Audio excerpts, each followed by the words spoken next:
So let's dive into the process. Think of it like playing a video game. You've got this idea in your head, and naturally you want to finish the game, right? Every game has levels, or almost every game does, and you want to complete every single one of them. It's all about getting through each level, ticking them off one by one. When you think about a process, it's pretty similar. Imagine you're the main character and your goal is to get through level 1. Once you do, it's done, marked green, and then it's on to level 2, and so on. Now, I'm simplifying things a bit here, but you get the picture. In reality, you've got to think about tasks, departments, and all those other details. But let's break it down a bit more. Say you're starting out and your first job is to complete task 1. Then there's task 1.1 because nothing's ever straightforward, right? Now, you've got these items, let's call them decision points, where a choice has to be made. These rectangles represent each task, and sometimes they're automated tasks, but we'll get to that in a minute. The diamonds, they're the decisions.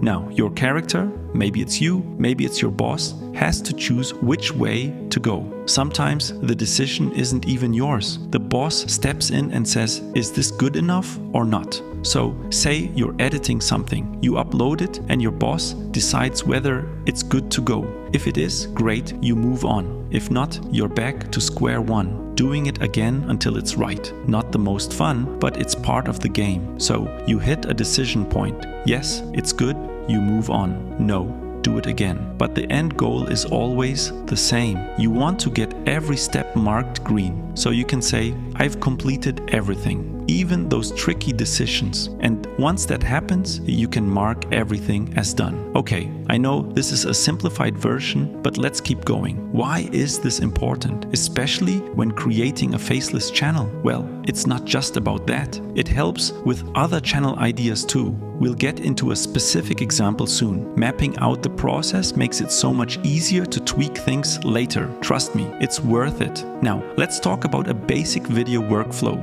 A lot of videos start with the idea, right? We could go deeper into what that involves. Story writing, script writing, all that stuff. Then comes the recording or shooting phase. But even here, you've got a bunch of smaller steps. The rule of thumb is to keep it as simple as possible and only add complexity when necessary. For this example, we're keeping it basic. So, we start with the idea. Sometimes you need an idea, and other times not really. For this faceless channel we're working on, we don't even need an idea or recording. We just focus on post-production and distribution. But for now, let's assume we're developing an idea for a channel. We mark it green, level done. Then we record, level done. Post-production, level done. Now, we get to distribution, which might have a lot of steps that need more explanation. Here's where a tool like Whimsical comes in handy. Imagine you're in Super Mario and boom, you're in a new level. You open up this new map and you can connect it to other maps.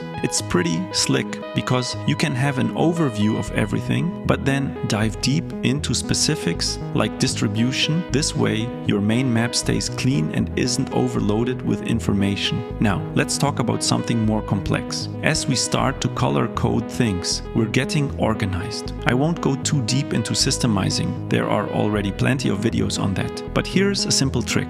Color coding. Everything in blue means it's manual work. Either you do it or you hand it off to someone else. But either way, it's got to be done manually. Everything in white could be handled by AI or automation. That's why understanding the process is so key. When you map it out, you can see what can be automated. For example, when you upload a video, you could use automation tools like Zapier or Make.com. These tools can read the RSS feed, grab all the info, create a record in Airtable, and even generate a transcript or block draft. You can take this process as far as you want, either through scripting or just setting it up with Make.com or something similar.